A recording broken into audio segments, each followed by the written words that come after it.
known for the sinister, the unsolved murder mysteries. Today, Isaiah Kim Martinez has been talking with people in Bardstown who lived in fear, knowing that a killer was walking free. Isaiah is in downtown Bardstown right now with more on how they're reacting to today's arrest. Isaiah?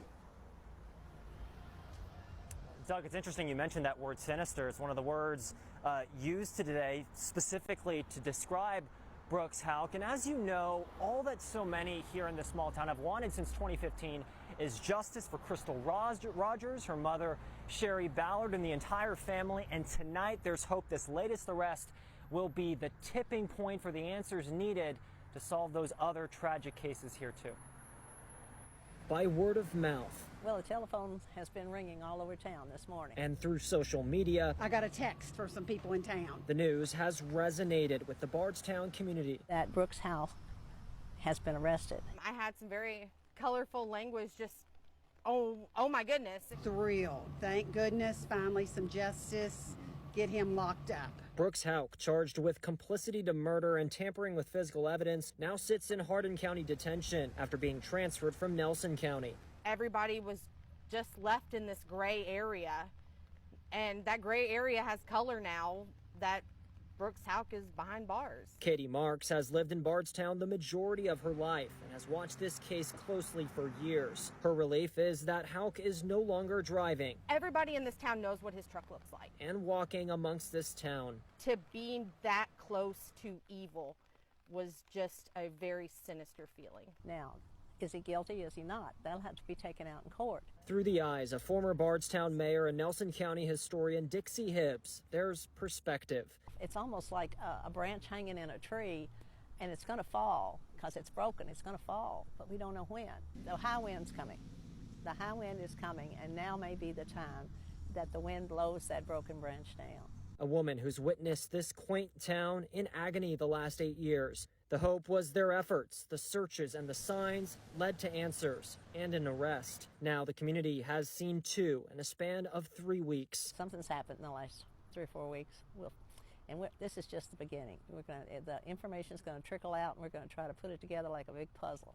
And for the time being, while many of those puzzle pieces are still missing, we're told this is a giant step toward the ultimate goal, closure.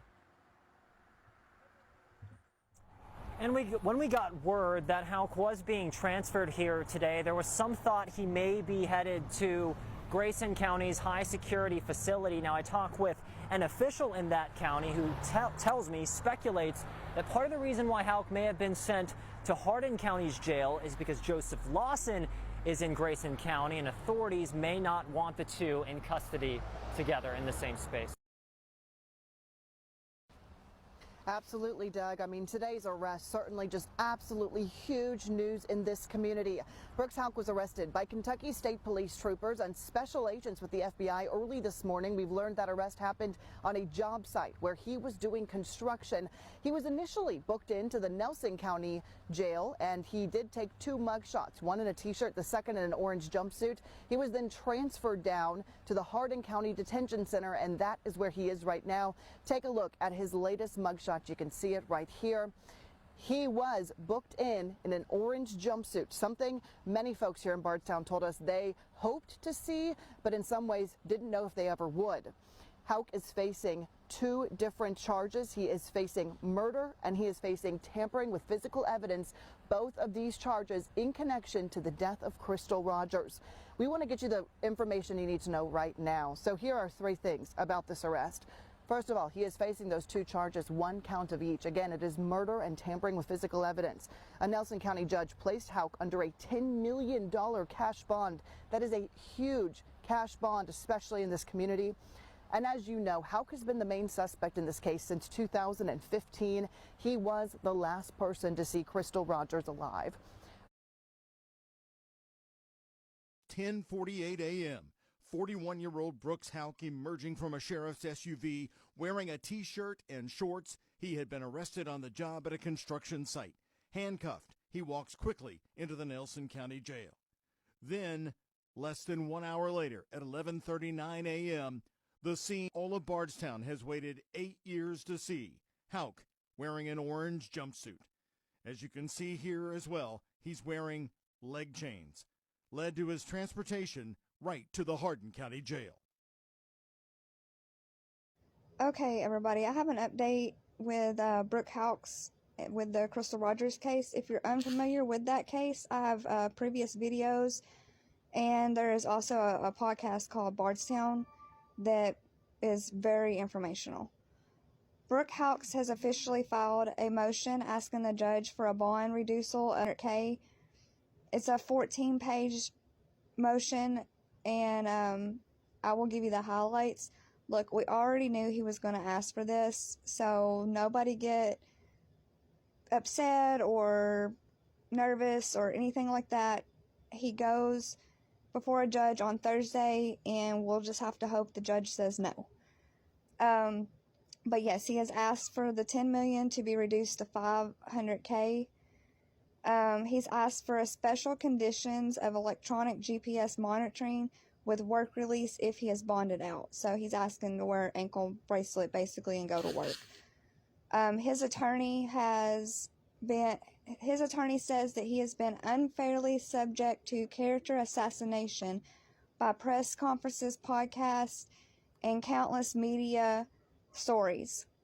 The attorney says that Mr. Houck has continued to run a very successful business, be a loving father, and a family man. The attorney calls the $10 million bond excessive and serves no purpose other than to punish Brooke Hawks. He is calling the bond unconstitutional.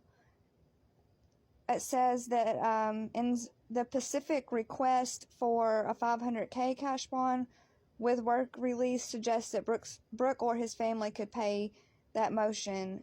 Will be heard, like I said, on Thursday. So we'll just have to hope that the judge says no. Because here's my opinion on it, and I know not everybody is familiar with Brooke Hawks and who he is in the community of Bardstown, but here's my thing. He owns like 2 or 3 businesses. He owns rental companies and he builds houses. He should be able to sell all that. And that's where I stand on it. I don't understand why they would reduce his bond, since it's taken them 8 years to get him arrested and get the evidence against him that they needed. Because they let's face it, anybody that's really followed this case in detail, we've all known in our hearts that Brooks did this. We just couldn't prove it. Now they can prove it. It took them 8 years to prove it. So that's where we stand with that. Until this goes through court and trial and all the information is released to the public, we don't know what the FBI has. We just know they have collected evidence. And, you know, apparently they collected enough evidence to charge him with murder and tampering with physical evidence. So they have something, or they would have not arrested him, because like I said, this happened 8 years ago. They've questioned him about this 8 years ago, and he's yet to be arrested for this. So now that he has been arrested, he's wanting to get a lower bond, but I think he's lucky to have a bond in the first place, because it took them 8 years. Also, when this first happened, him and his brother were both interviewed by FBI. His brother, Nick Houck, was a police officer who lost his job right after this. Nick was given a polygraph test and he failed it. If you look it up, if I can get it posted on here, I'll post it on here. I don't know if I can get TikTok to cooperate with me on posting that, and it is really long. But if you look up Bardstown, Kentucky, Nick Houck's polygraph, you'll find the video on YouTube. Like, he failed that. So I'm just waiting to see if he's next. If nothing else, for conspiracy after the fact of the knowledge that his brother did this and he lied for him. Because it's real fishy to me. They've searched Brooke Hawks' house. They have searched his parents' property, his mom's property, his brother Nick's property. And they even searched, they tore up a driveway in a subdivision of a house that he had built recent to her disappearance, and the dogs hit there, and so they tore up that driveway. And if I'm not mistaken, I will try to find those videos and also post them. They found evidence there too, the FBI did.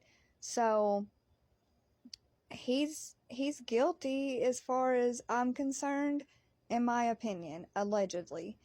So we'll just have to see what Thursday brings, and we'll just all hope and pray that the judge says, no, you're lucky to have had the $10 million bond. That is all I have as of right now. I am going to try to upload some more videos on this case tonight and update you with all the updates I receive.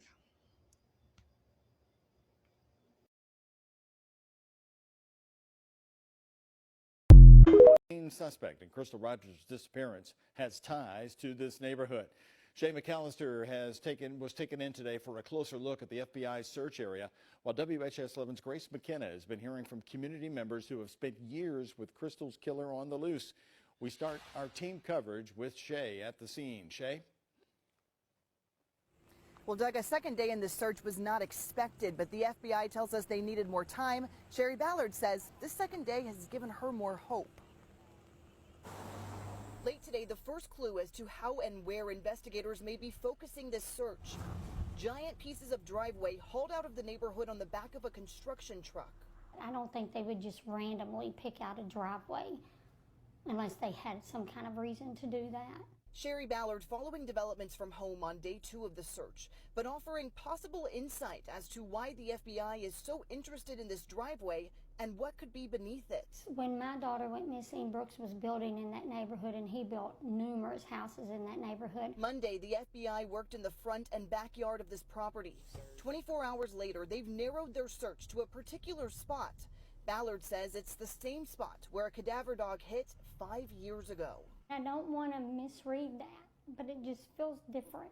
Our one glimpse into the FBI dig came first thing this morning when we were escorted to the site. We watched investigators in boots go in and out of the forensic unit, and then a mobile command center was brought in and parked nearby. We watched and heard digging. Ballard hopes what we were seeing is the beginning of the end. I'm ready to bring my daughter home. I'm ready for that. We have not heard what's next in this case as far as how late they'll be here or even if there might be a tomorrow. We know last night it was after dark when the final truck pulled away, and a day 3 of a searching is not out of the question. Live in Bardstown, I'm Shay McAllister. Searches have happened here before, so here is exactly what we know about this property. The 245-acre farm's located on Pascal Ballard Lane. That's right near the intersection of Loretta Road and Bardstown Road. It's about 9 miles south of downtown Bardstown. Rosemary Hauk, Brooke Hauk's mom, actually owns the property. Again, it's the last place Crystal Rogers is known to be alive. That's according to police. And it is not the first time investigators have searched here. Our records reveal the family farm has been searched at least 3 other times in the last 7 years. Within days of Crystal Rogers' family reporting her missing, police were at the boyfriend's family farm, closing down Pascal Ballard Lane with police cruisers. This video from July 10th, 2015 is the first time we know investigators were on the property. Family told us they watched law enforcement spend about 4 hours on the farm. They would have something. I mean, you gotta have probable cause. So hopefully they found something and they're looking for more. After this search, Tommy Ballard, Crystal's father, asked the Hauk family for access to the farm. He said he wanted to search the farm with cadaver dogs, but he said the Hauks told him no. Fast forward 14 months, investigators were back on the Hauk property, this time with a search warrant and lots of extra hands. This property is the last property that she was seen at, as far as we've been told. In total, 18 cadaver dogs, the LMPD dive team, and more than 24 investigators took part in this search. It lasted 2 days. Detectives told our crew they found items of interest, and they towed those items away. I'm hopeful. I think we're moving in the right direction. Former lead detective on the case, John Snow, told us he believed a crime happened on the property. That was a belief shared by Crystal's family. I mean, I felt that the whole time, Whether they find something on the farm or they don't, I still feel like that's where it happened. FBI was on scene for this search more than 6 years ago, helping local investigators comb through hundreds of acres of farmland. It was 4 years before the federal agency took the lead on the case, and that would be the next time we saw law enforcement on the farm. Video from Sky 11 showing us the work underway, August of 2020. On this day, more than 150 state and federal agents served more than 9 federal search warrants on multiple properties, including the farm. We want to get it right. We want to ensure that that our part in this investigation, that we are doing everything we can to solve the case. And 2 years later, renewed focus on the farm, seemingly the next step to find answers and take this case to court. The FBI has now stopped it near Bardstown in the case of Crystal Rogers and says they have collected evidence. It is our top story tonight at 6. Hello, everyone. I'm Doug Proffitt. This has been one of the longest searches in this ongoing case, and their statement about it offers some detail tonight. In the statement from Special Agent in Charge Jody Cohen, she says, "We hope that evidence collected will move our investigation one step closer to holding accountable the individual or individuals responsible for Crystal Rogers' disappearance." WHAS 11's Isaiah Kim Martinez and photojournalist Philip Merle have been out at the farm all day long and joining us now. And Isaiah, you've been talking to a former FBI special agent in Louisville. What does he say about this 5-day search? Hey, Doug. Well, first I want to make clear we're on County Road here, just in front of that blue barn that's been, of course, the center of a lot of attention here. We spoke with former FBI Special Agent David Byer, who says there's plenty of hope. Otherwise, investigators wouldn't have spent 5 days, including 4 overnights on this property. Now comes the big question everyone wants to know. What evidence did FBI agents find, and will it be what turns the tide here on this case? The clear signs of work finishing up at the Houck family farm. Porter potties lifted off and the FBI's mobile command center driving off Pascal Ballard Lane. After being blocked off for a whole work week, the county road is now wide open. Once again, we got to look at the blue barn special agents were focusing on, a point of emphasis in the past. Sherry Ballard, Crystal Rogers' mother, hoping this will soon mean a case closed. I guess until I find her, I'm just never going to be happy with that farm. She spoke at a news conference soon after the search started Monday. I'm ready for answers. Our family just needs answers. The family's crossing their fingers and praying the evidence collected by the FBI this time will lead to accountability. I think there's a lot of hope. Before the FBI statement went out, we spoke with former federal special agent David Byer with expertise on these kinds of searches. For years, he reviewed search warrants before they left the FBI office and went to a judge. He believes all signs point toward progress. They're not going to dedicate that much time and resource if they don't have a strong belief that they'll find something of value at that location. Now, how much progress is unclear. To Byer, the 24-hour FBI presence all week was significant. So the duration of it,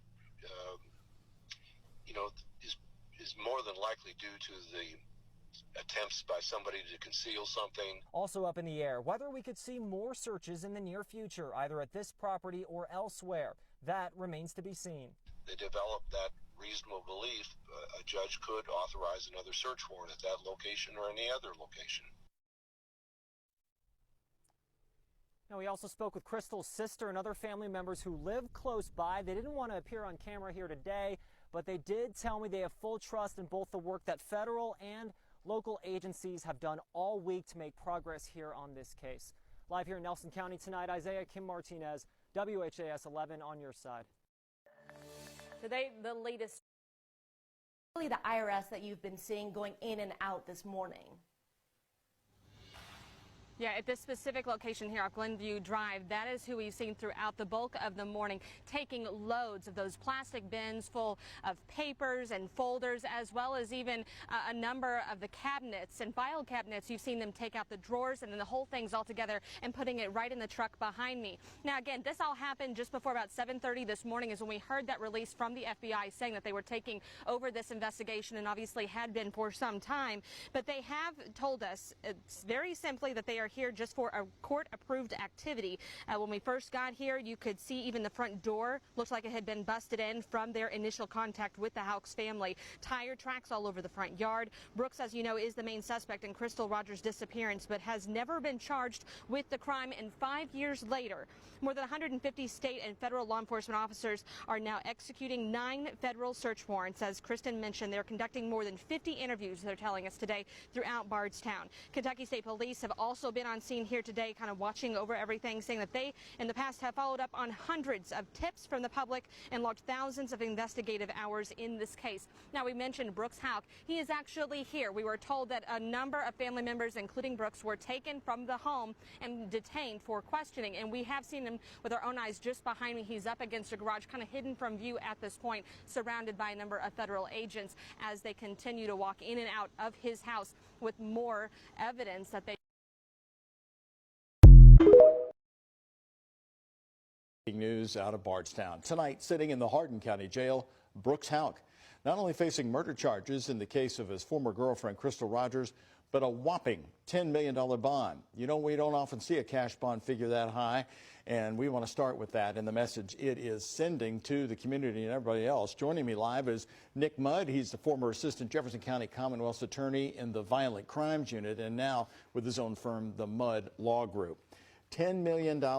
What is that message telling us about the evidence, what the judge thinks about this case? Obviously, the judge is taking it very serious. I'll be honest, in the state of Kentucky, in state court, I've never seen a bond that high. Even in capital cases, triple homicides, I've never seen a bond of $10 million.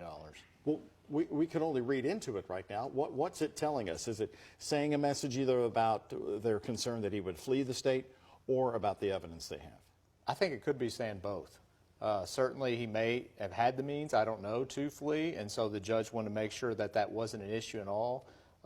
And, you know, in addition, maybe the proof that was presented at the grand jury, which we're not privy to right now, we don't know what was presented, but certainly we know they came back with an indictment for not only tampering physical evidence, but also with the highest charge of murder. What about the probable cause affidavit, which probably has a lot of information we don't know yet? Do you expect that to be a bombshell in this case, since this is now 8 years long? I think it might have some good information, but I would be curious of what the testifying officer told the grand jury to get them to indict the murder charge. I want to ask you again about Joseph Lawson. That was the first time you joined us. That was back on September 8th. That bombshell surprise of an arrest. This man charged with complicity to murder in this case. Did his arrest really, do you think, set this into motion now 20 days later to the arrest of Brooks Houck? Do you think he, as a lot of our viewers have been saying, has been singing like a canary to investigators? It wouldn't surprise me, but I think it was interesting. You and I talked. We saw, when you and I saw the conspiracy to commit murder, not just murder, conspiracy to commit murder, we predicted one thing, and that was there was somebody else involved. And so it doesn't surprise me that there was another indictment coming. Ironically, the weird thing I see with the charges now is Mr. Houck is indicted not just with murder, but with complicity to commit murder. So I think you know where my thought process is going there. No, well, explain it. There might be somebody else involved. There could be more charges against someone else. Because Mr. Lawson is indicted with the conspiracy to commit murder, which is kind of the planning phase of it, but he's not charged with murder. But we got Mr. Houck now charged with murder, but not just with murder, but with complicity, which would indicate that there could be a second party or third party. We don't know. And Lawson specifically, the charges are even more than tampering physical evidence when he, quote, destroyed, mutilates, concealed, removed, or alters physical evidence. And then we saw that one search down there. I mean, he comes from an excavating company that was focused on a driveway, a concrete driveway that had been poured. What is the charge there specifically tell you? Well, we don't know exactly what evidence it goes to, but it could mean a variety of things. Did it involve disposing of a weapon, disposing of clothing, disposing of a body, hiding an evidence, hiding a gun, hiding a knife? We don't know. So it could go to a variety of things, but certainly the way that it's charged would indicate they have something to go forward on Mr. Lawson that he either hid or destroyed or mutilated or got rid of some sort of evidence. And not only did they charge him in complicity, which again means most likely he did it with somebody else. Wow. Okay, the arraignment's next Thursday. Nick Mudd will have you back next Thursday, and maybe we'll learn a lot more information and see how this all plays out. Thank you very much for coming in. Thank you so much for having me on. All right.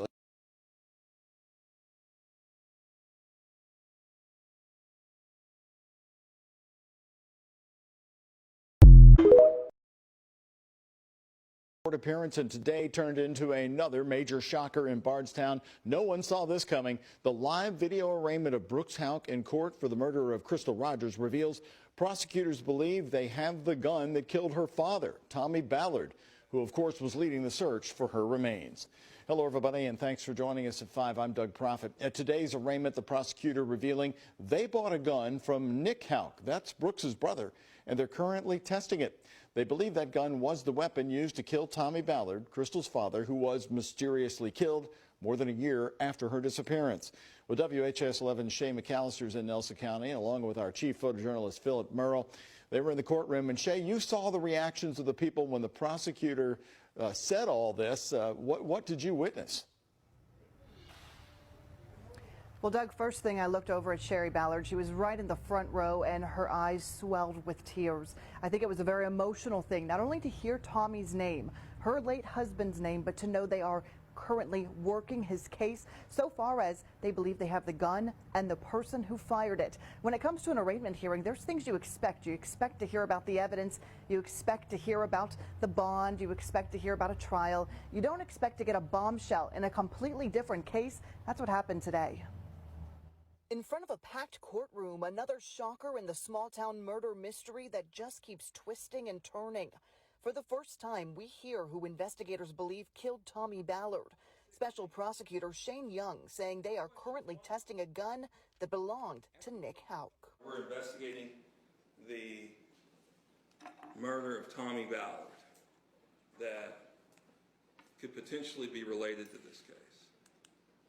We are waiting for testing to come back on the firearm we believe was used to murder Tommy Ballard, a firearm that we purchased from Nicholas Houck, who was using a fake name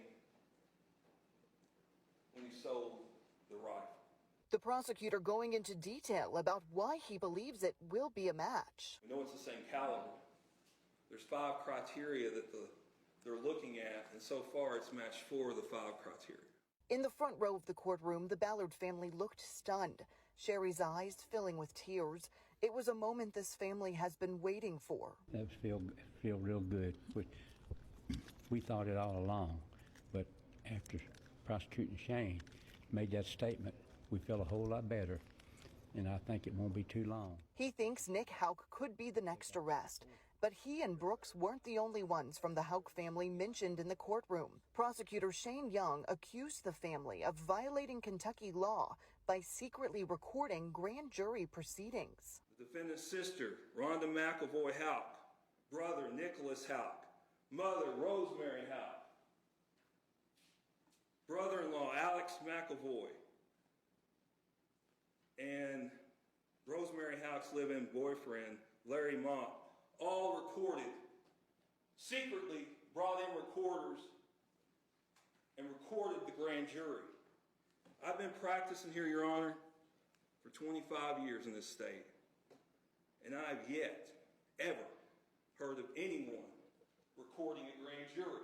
He alleged the family was trying to get their story straight, trying to solidify a lie.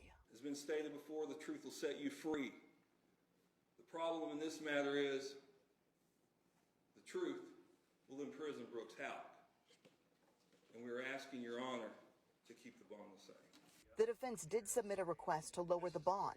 It was what we thought would be the most interesting part of court today, but it was only covered briefly.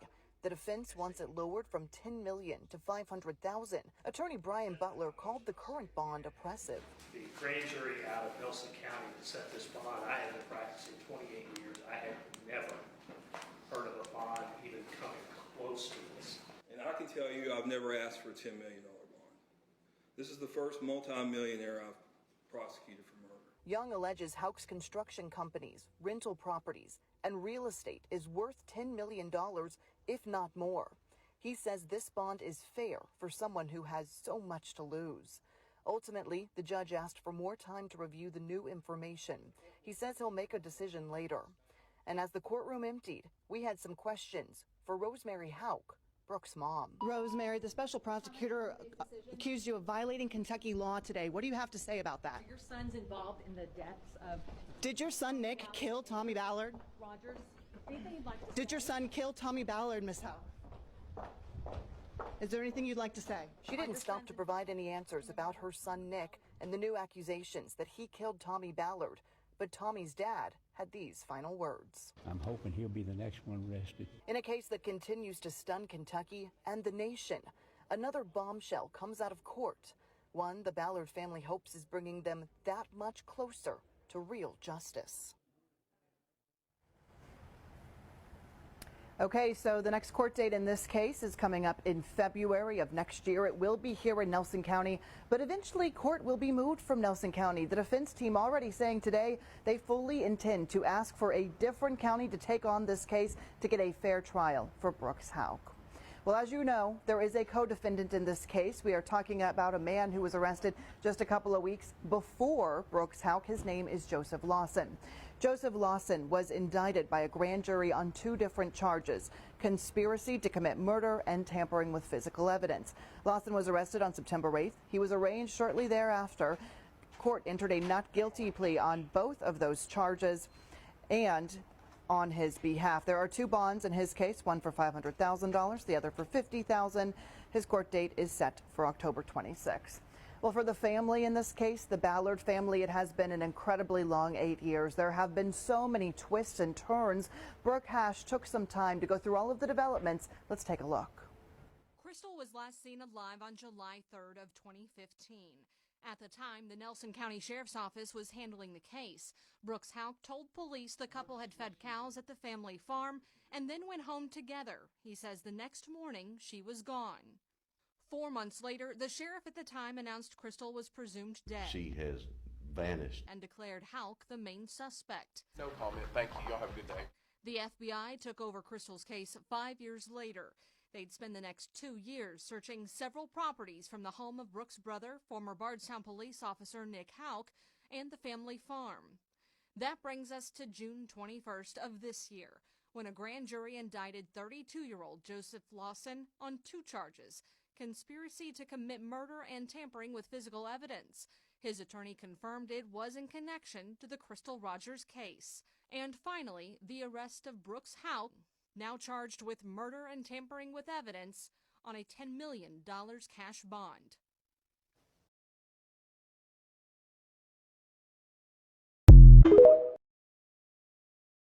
Decision on that $10 million bond. Are we expecting it today, or when could it come out? Doug, it could come out any minute now, honestly. The judge told us in court he needed some time to review documents. Both the defense and the prosecution gave him more things to consider. He wanted to be able to review that. He said he would be entering a written order and submitting it online. So I'm refreshing the website. I haven't seen it yet. So a few weeks ago, of course, it was Lawson who came out of the blue and shocked everybody. But we've heard the name Nick Hauk for quite a while, and of course he was fired by the Bardstown Police Chief Rick McCubbin at the time. Let's talk a little bit about him and his role in this. We haven't heard a lot about him until really today. Well, Nick Hauk was named a person of interest back in October of 2015, the very same day that he was fired and the same day his brother Brooks Hauk was named the main suspect. The sheriff at the time said the 8 pages of, quote, circumstances, leading them to believe that Brooks Hauk was the main suspect. Nick Hauk was a person of interest. But Doug, today we're talking about Nick Hauk in connection to Tommy Ballard's death. That is the bombshell. That is incredible information that they are just dropping that in arraignment. Very unusual, but certainly giving a lot of people a lot to think about. I know, and I go back to what authorities have been telling us and you for quite some time, that once these arrests start, they believe they'll start connecting a lot of these unsolved mysteries. Okay, Shay, thank you very much. More from Shay coming up tonight at 6. Well, we're going to continue on the story now. It was Louisville attorney right here and former prosecutor Nick Mudd who first said right here on WHAS 11 that the $10 million bond most likely means the evidence is so strong that the judge agreed with it. This all came out today when the judge asked the prosecutor if they were investigating any other cases. Do you think that that question was sort of teed up? It would seem to come out awfully easily. I think the judge wanted some more answers, but the judge did mention something that concerned me, which made me know why he's concerned about the bond. He said, we are concerned about witness safety in this case. And Mr. Young reiterated that as well and agreed with the judge and said, so am I. I think that can go to a bond as well and could go to the high bond, considering the means this individual has and the ties he has in the community. But the question was a leading question, and look what it revealed. I agree. And it kind of dropped a bombshell on what we've talked about for weeks, Doug, which is we had one person, we said, what, somebody else is coming. Then we had Mr. Houck, Brooks Houck. We looked at that indictment and said, well, that's complicity, not just murder, it's complicity. And now today, someone else is brought in the fold. Now, they haven't been charged, right? But here we are, the prosecutor, Shane Young, bringing out another name and yet somebody else involved in the situation. And then walked us through where they're standing with that gun. They're currently testing it. Do you think an arrest could come after those test results come back? I think it certainly could. What they do is they use firearm and tool mark examiners. It's a science that has a strong foundation. I've used it a lot of times as prosecution and in the defense. It's commonly used throughout the world. It's a very accepted science. And Mr. Young reiterated that 4 of the 5 tests so far have came back as valid. So it seems like every time we've come into court so far, and there hadn't been a lot of these appearances, something new is revealed. Another piece of the unsolved mysteries seems to be coming closer and closer to an end. Is that the way you see this? Yeah, it certainly does. And the question's going to be is what is that in that terabyte of evidence? He said a terabyte, not a gigabyte, okay, a terabyte. That is a ton of information, a ton of discovery, a ton of evidence that's going to come forward in this case. So that's why we won't see a trial probably in quite a while. I would say Mr. Butler was clear on the record, Judge, I don't think I could get a trial even in 2024 because of that much evidence is just enormous for any case. All right, Nick Mudd, thank you for your perspective. Nick's been following it closely and will join us along down the road as this case continues to unravel right in front of our eyes. Well, don't forget, you can read the full timeline of the Crystal Rogers investigation right on our website.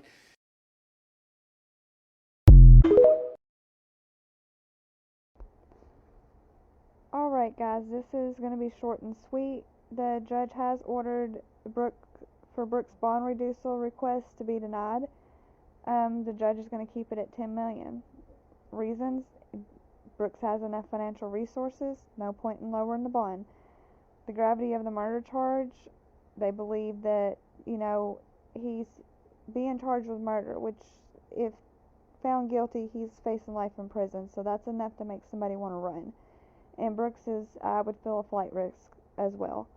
There's a reason to believe the Commonwealth may, that they have more than one cooperating witness, and they're worried about the safety of those witnesses. If Brooke gets out and gets those witnesses, then we don't have witnesses.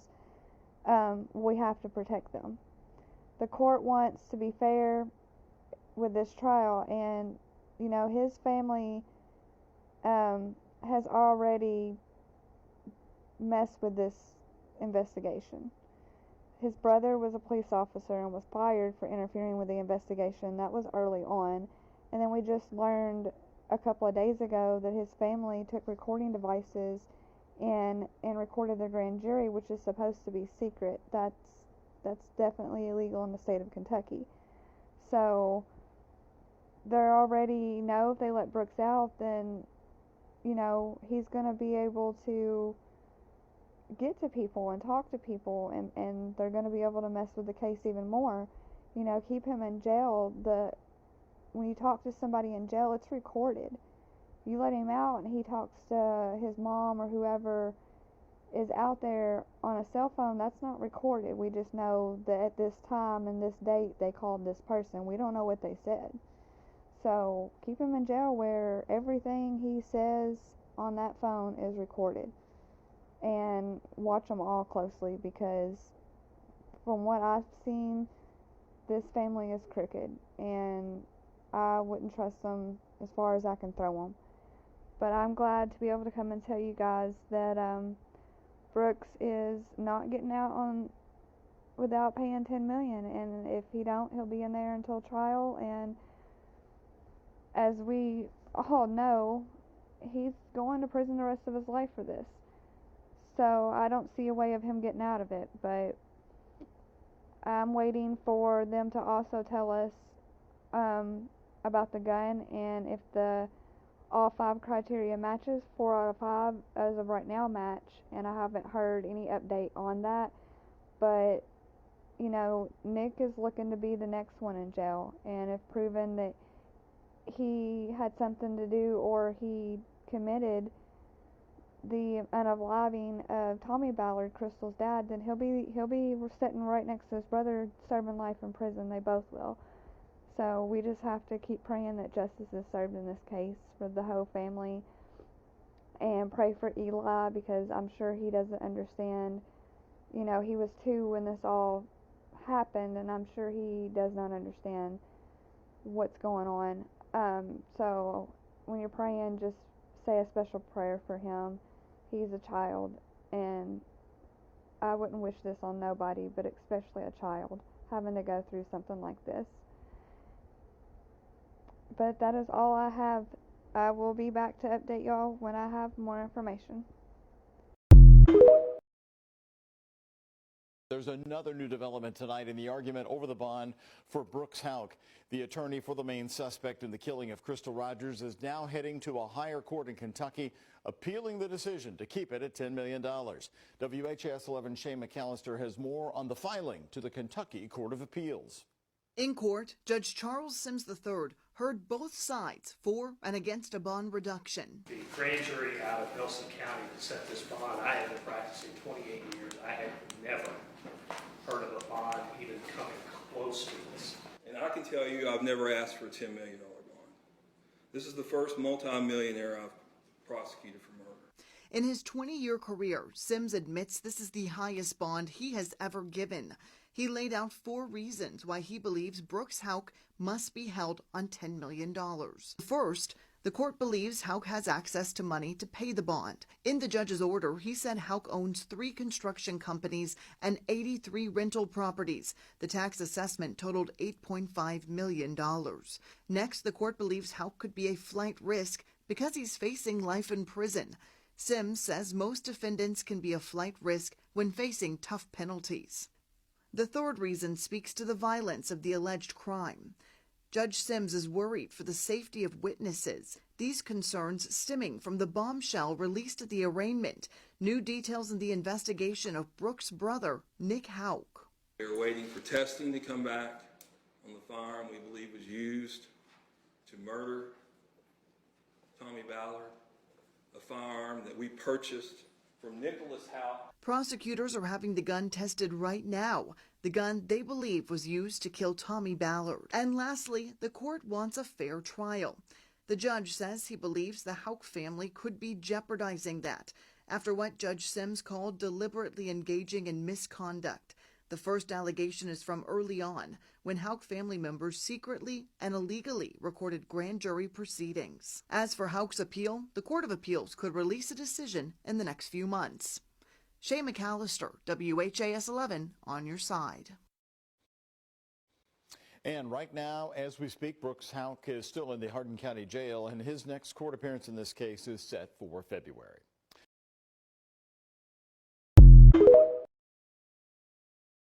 To the Crystal Rogers case will not be in court this week as expected. A judge entered a ruling late this afternoon postponing that hearing to January.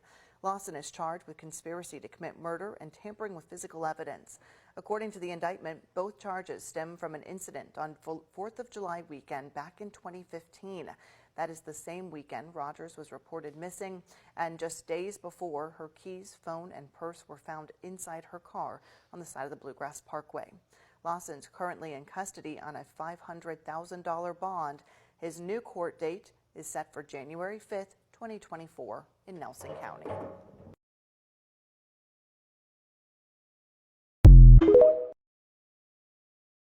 Piece of evidence in the case of Crystal Rogers and her disappearance. Her car, it was abandoned on the side of the Bluegrass Parkway with her keys, phone, and purse still inside. Tonight, for the first time, we are hearing details on how it could have ended up there. It is our top story here tonight at 6. Hello, everybody, and thanks for joining us. I'm Doug Proffitt. That car, a point of key speculation for years.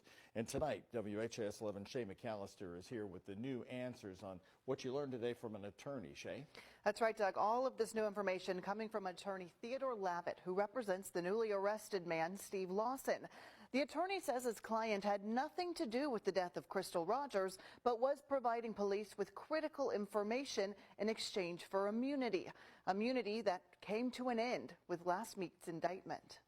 I did not hurt Crystal and was not involved in hurting Crystal. I didn't plan to hurt Crystal. I didn't conspire to hurt Crystal. Those are his statements. Attorney Theodore Lavitt says his client, Steve Lawson, wasn't involved in the death of Crystal Rogers. He was an employee, part-time employee of Houck. He had an association with Houck. Mr. Houck had conversations with him about Crystal. And that's the extent of my client's involvement. Conversations like this one. Hey, Steve. From inside the Nelson County Sheriff's Office interrogation room just days after Crystal was first reported missing. I just want to tell you I'm sorry about everything that's going on in your life, brother. I got you in my prayers. I said it is a very difficult and trying time, but I appreciate you saying that. What do you make of that phone call? It was a set-up phone call. One was supposed to call the other, and the ring came in and they spoke. The attorney says Steve wasn't involved in the murder, but that he does have valuable information shared with police over more than a dozen meetings throughout the last year. They chose to indict him rather than give him the immunity that he was promised. Oh, so he had been in discussions with them? He has, and I have. Regarding some sort of deal? Immunity. To say what he knows? What's known as transactional immunity. Lavitt says Steve's information dates back to the weekend Crystal disappeared, when Crystal's maroon sedan, later towed away as evidence by the FBI, was abandoned on the Bluegrass Parkway with her keys, phone, and purse inside. The attorney says it was Joseph Lawson, Steve's son, who drove the car to the highway. It was driven out there by Joey Lawson.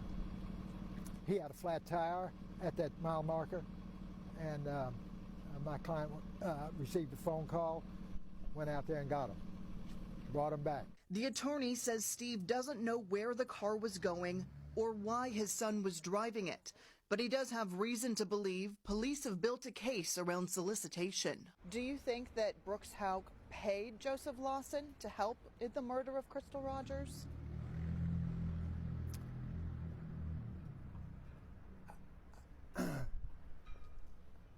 I think the Commonwealth has been trying to establish that a payment was made. As to who that payment was made to and when it was made, I'm not privy to that information yet. But the attorney thinks that information could soon be made public, pointing to next week's court date, when Steve Lawson will go in front of a Nelson County judge for the first time. At Brooks Houck's arraignment, there was a lot of bombshells dropped. Do you think we'll hear something similar? I do, and as we move on, the Commonwealth's ready to move on after all these 8.5 years. I would say that we're going to hear some things in court that we haven't heard before.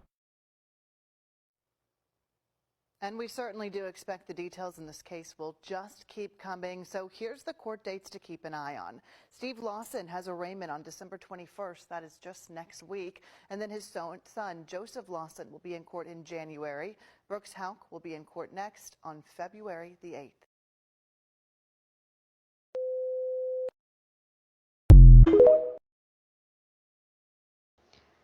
Okay guys, here's the latest from Brooks Houck's attorney. His attorney is requesting that the Nelson County judge be removed from the case. He's saying that Judge Simmons has demonstrated a bias towards Brooks Houck's. Cry me a river. The case is unfolding in Nelson County Court, and Judge Simmons has not been lenient on the suspects and denied bond reducal and to keep Houck's in custody on a $10 million bond, in which he should be kept there. The attorney alleges the bias extends beyond the case to a previous case that Houck was not party to. I repeat, Houck was not party to. In this case between his significant other, the new Crystal, his new girlfriend, who is also named Crystal, and her ex-husband, the judge wrote, "The court is simply astonished that Crystal would want a relationship with this man, Brooke Houck, who is the prime suspect in the disappearance and presumed death of his previous girlfriend." In which I agree. What woman, why would you want to date him? Now, Brooke's lawyer has asked the Kentucky Court of Appeals to review Judge Simmons' decision on not reducing Brooke's bond. I wouldn't reduce it if I was him either, but we should hear in a few months about that. But this is crazy. They're grasping at straws at this point, calling the judge biased. I mean, you've been free for 8 years. Come on now.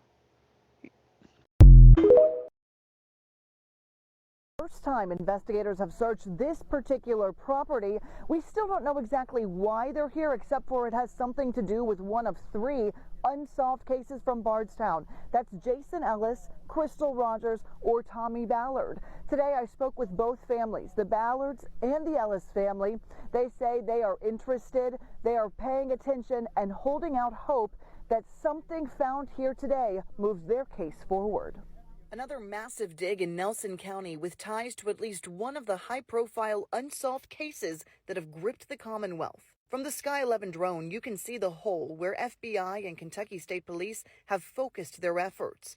Heavy excavation equipment brought in to move mounds of dirt and debris within a wooded area off of a rural road. Special Prosecutor Shane Young confirms his office initiated the search in connection to one of 3 cases. Ambush police officer Jason Ellis, missing mother of 5 Crystal Rogers, or her father, Tommy Ballard, killed while hunting. Till Ballard, Tommy's father, and Crystal's grandfather rushed to the site of the search as soon as he got the news. He told us his heart believes they're looking for Crystal. I believe it has to be Crystal's remains because Jason Ellis, they buried him and we buried Tommy, so she's the only one in Nelson County that's left. Authorities kept this dig under the radar for days. Neighbors say they first spotted police vehicles and construction equipment on site 3 days ago on Monday morning. Neighbors also shared investigators were focused on not 1, but 2 properties across the street from each other here on Thompson Hill Road. The Ballard family says the properties are unfamiliar to them, but they're holding out hope investigators are able to make an important connection. I just hope the day comes that we can get her remains and bury her, and everybody involved in this pay for it the rest of their lives. A sense of justice seemingly one step closer after another search in Nelson County. Officials have not yet told us what they're looking for or how long they could be here. What I can tell you is neighbors say Kentucky State Police never left this site unsecure until right now. That means this search could be over. Live in Nelson County with photojournalist Jessica Farley, I'm Shay McAllister, WHAS 11 on your side.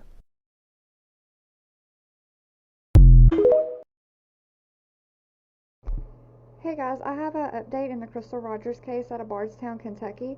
A 3rd man has been arrested in the death investigation. This man right here is Steve Lawson. He is charged with conspiracy to commit unaliving and the tampering with physical evidence. You may remember Steve Lawson's name being brought up in previous interviews with Brooke Houck. This is the man that Brooke called during his interview. These charges stem from an indictment over the 4th of July weekend of 2015 when investigators say he acted alone or with others to mutilate, conceal, or destroy physical evidence and aided a person in planning or conspiracy of a crime causing a death of another person.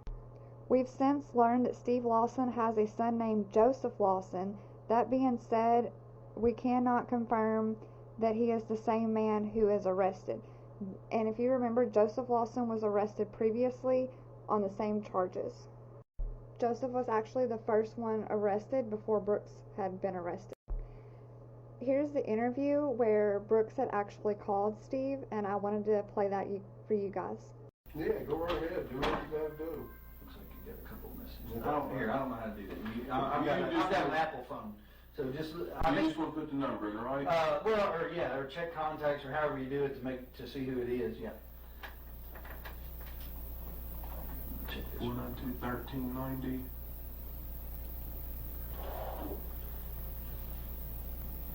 Just call it. Oh, Steve Lawson. Okay, who is Steve Lawson? He's somebody works for me.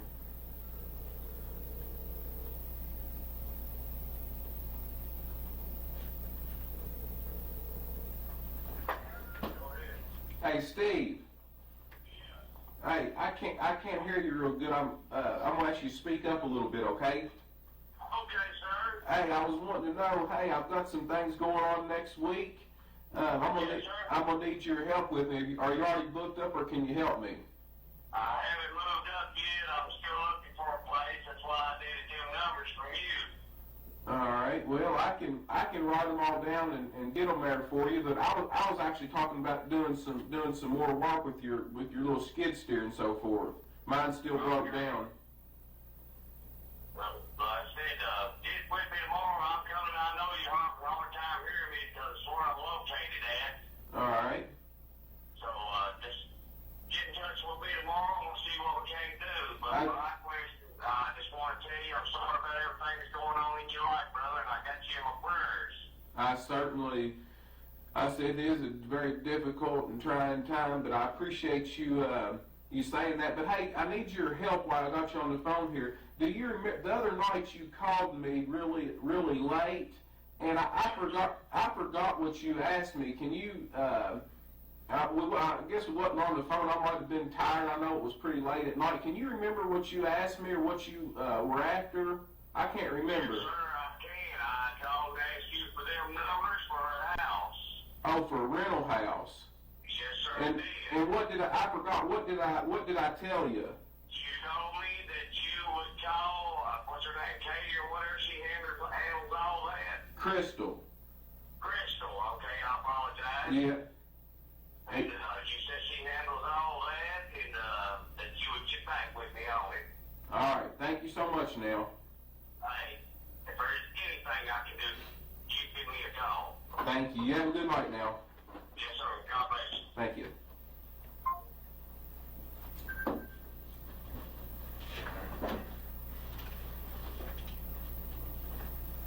Okay. So that begs a question in my mind. All right. If she's in the truck next to you when he called, why would you need to call her about getting numbers for rental Because property? being that late at night, we're headed to the house. You know, I just wouldn't. She normally's not going to deal with stuff that late. And I mean, I probably didn't even look at the phone to see who it was calling me. I'm sure I just answered it. You know. But he said you told him that you'd need to call her. All right. Why would you need to call her? I mean, that's an odd phrase for someone who's sitting next to you in the truck. Do you understand? You see what I'm saying? Yeah, I see exactly what you're saying. But I mean, that's what if that right there is what I told him, that right there is what I told him. We wasn't on the phone that long, but normally I would just, she handles all that, and that's what I would do. She's not going to want to mess with that kind of stuff that late. I'm sure I'll probably try to answer the phone really quickly, so that it wouldn't, a lot of times after I get moving, Eli goes to sleep, you know. Sometimes he goes to sleep in the truck, sometimes he doesn't. So if you want to call him, you got his number and everything. If you want to call him, you know, you can call him.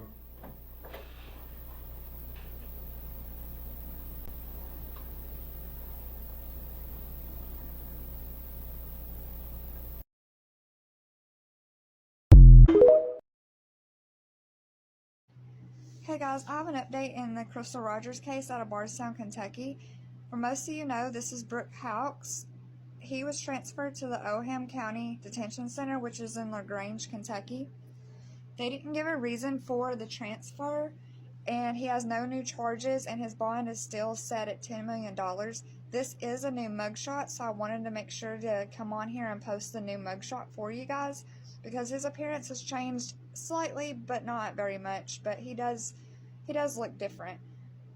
He definitely looks like it's starting to sink in that he's caught and, you know, he's not getting out of this. For those of you that don't know who this man is, he is the main suspect in the Crystal Rogers investigation. Rogers was a mother of 5 who went missing the 4th of July weekend of 2015, and she has been presumed to be unalive for several years. Brooke Houck, her former boyfriend, was arrested in September of this year and charged with murder and tampering with physical evidence in connection with Rogers' disappearance. Just jail records show that he was transferred from Hardin County Detention Center to the Oldham County Detention Center. 2 other men have been arrested, Stephen Lawson and Joseph Lawson. They are both being held in different jails though, so I don't see that would be a reason for the transfer, because originally I was thinking, well, maybe it's because there's 2 other people been arrested and they're trying to split them up, but that's not the case either, because they're not, you know, Joseph's being held in Grayson County Detention Center, and his father Stephen is still being held in Harrison County Jail in Indiana. He has not been extradited to Kentucky yet, so I don't know why they would have transferred him to the other jail, and they haven't come out with that yet. Earlier this month, the FBI and Kentucky State Police conducted a days-long search on a property in Nelson County, and the search is tied to one of the 3 unsolved homicide cases in Kentucky, and we really don't have an update on that either. Don't know what they found, if they found anything, or at least I haven't heard. If anybody has heard, feel free to update me in the comments on that.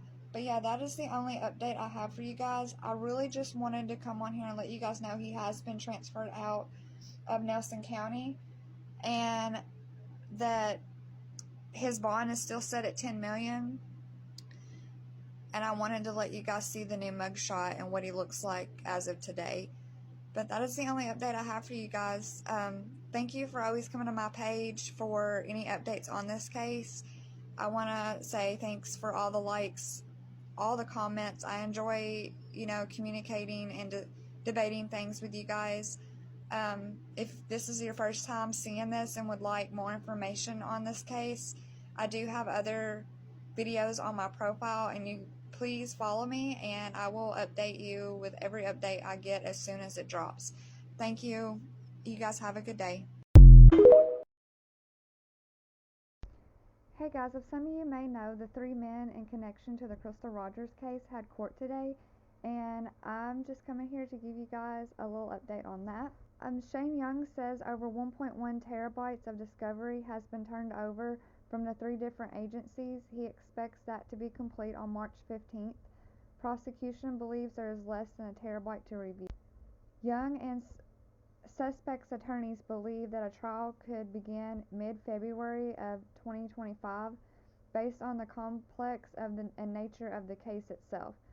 But the defense says that subjects to them going through discovery, which included evidence in the Jason Ellis case and the Tommy Ballard case. So they definitely have some evidence that's tying this into the Jason Ellis case as well. I mean, we knew Tommy Ballard, that's Crystal's dad, so it's obviously going to tie into that, but they're definitely still bringing up Jason's name, so that's also a good sign.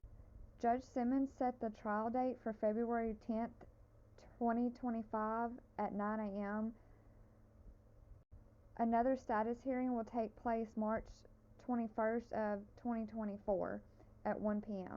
So we'll have court again, and that'll be like pretty much another whole month out. They'll be back in court March 21st of this year.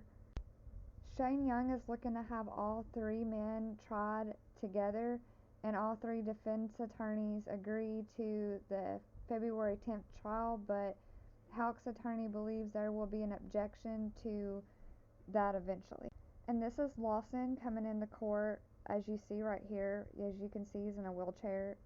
He is a paraplegic, and I'm not sure how he became a paraplegic, but rumor has it was a motorcycle wreck, but I don't know that. Here's a closer picture of him, and if you've watched any of my other videos and you've seen what he looked like when he got arrested, he's definitely looking like he's gained his weight back, and probably being in prison right now is helping him because he's staying sober. And that's just allegedly. I don't know if he was on drugs. I'm just going by my opinion. At least looks healthier now than when he first got arrested. But that is a updated picture of what he looks like now. Lawson's bond is currently set at $500,000. His attorney Kevin Coleman is looking to have his bond reduced to $50,000.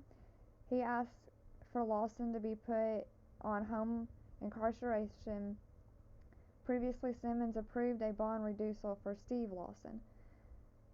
Coleman said Joseph is paraplegic, which lessens his ability to be a flight risk and a danger to others.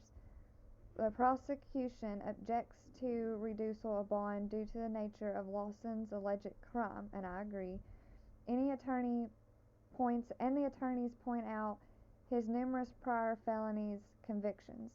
The reason he is in prison today is because he could not follow guidelines of the court, the attorney argued. No reason to believe that he could follow the rules today. Attorney alleges once Lawson knew he was a target in the Crystal Rogers investigation, he called numerous associates to give him a cover story for the night that Roger disappeared. Simmons said he will have a decision on the bond reducible by the end of Monday. This is a picture of what Steve Lawson looks like, an updated picture of what he looks like today. This is a photo of Brooke Hawks coming into the court. This is a picture of him sitting there with his defense team, his attorneys. To me, it kind of looks like he had a smirk. I don't know, just my opinion. But I really don't like looking at his smug face regardless. So what we've learned today is that in a year we should be ready to go to trial. And that is just so they can get all the evidence organized and get everything gone through. They have terabytes of information that they have to go through, and it's going to take a while. We don't want them to mess anything up or to overlook anything, so we've waited this long. We can wait another year for Crystal and Jason and Tommy to get the justice that they deserve, because that evidence can include so many things. We have no idea what all is in evidence.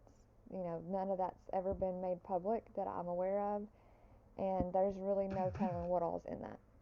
We have to keep in mind anything that the attorneys find in the evidence that they want to use, they have to share it with both sides in order to build their case, in order to be able to use it as evidence in the trial. So, this is going to take a while from both sides to be able to comb through all the evidence that they have. We know that the prosecution wants to try all three men together. Stephen and Joseph's attorneys have no problem with that, but we all know that Brooke Hawks has a problem with it, so his attorneys have a problem with him being tried with the other two.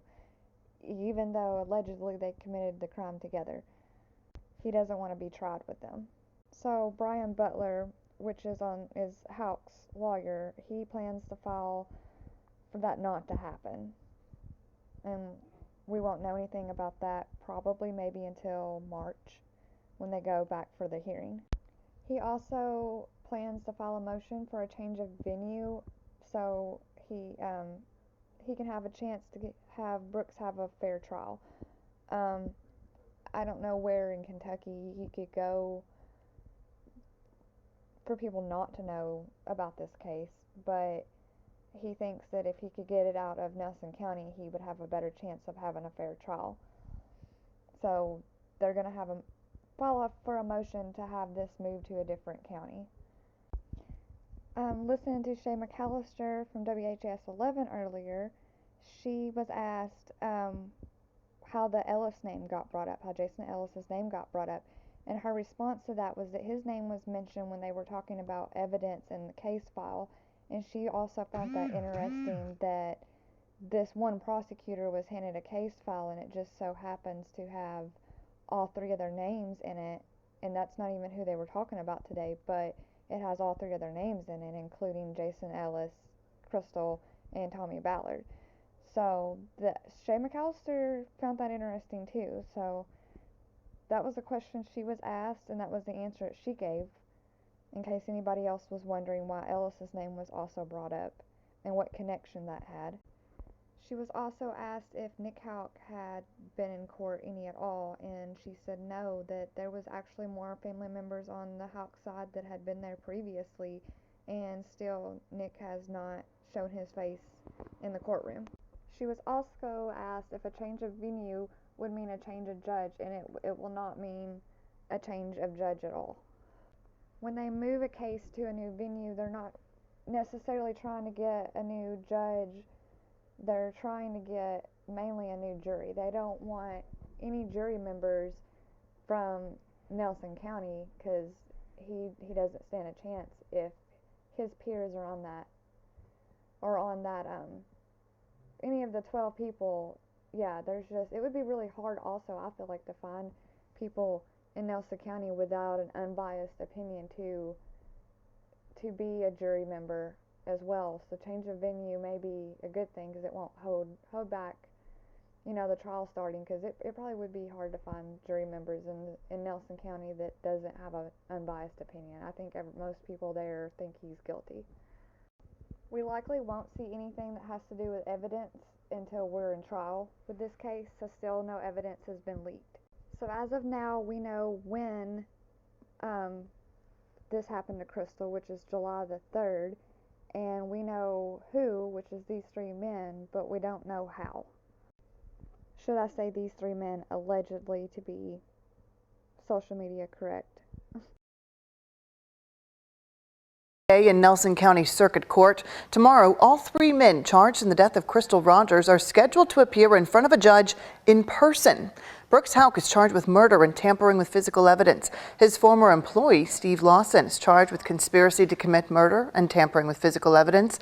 And Steve's son, Joseph Lawson, is charged with conspiracy to commit murder and tampering with physical evidence. The 3 men were arrested at the end of last year. They will all be appearing in court one at a time tomorrow. So let's talk about what to expect. Well, Brooks Houck's court appearance is scheduled as a pretrial hearing. Attorneys are expected to discuss the sharing of evidence, which we know to include thousands of documents, hours and hours of police interviews, and even possible evidence from digs and searches in recent years. Houck's attorney, Brian Butler, has previously mentioned his team would not be ready for a trial until 2025 due to the sheer volume of discovery. It's also possible Butler will ask for a change in venue. He has mentioned the desire to move Houck's trial to another county where he would be granted a more fair trial. Houck is currently being held at the Oldham County Detention Center. He will be transferred to Nelson County Circuit Court to appear before the judge in person. Next up, we have Steve Lawson. His court appearance is scheduled as a fast-track review. I talked to his attorney, Ted Lavitt, today to find out what that means. He told me it's all about the timing of the trial and moving the case quickly, even possibly a trial as soon as this summer. That this matter is going to be set at a definite time and a definite place and date, and the court expects the attorneys to be prompt in their attendance for those dates and to be ready and prepared to try the case. He also told me there is a chance the prosecutor moves to try all 3 men together in one trial. And finally, we have Joseph Lawson. Joseph Lawson's court date is scheduled as a pretrial hearing. According to court records, attorneys are expected to argue for a lower bond. Right now, Lawson's being held on a $500,000 bond. According to court documents filed by his attorney, Kevin Coleman, Lawson is a paraplegic who, quote, is not a danger to the community or himself. Coleman is asking for a bond reduction to $50,000 with medical releases and GPS monitoring.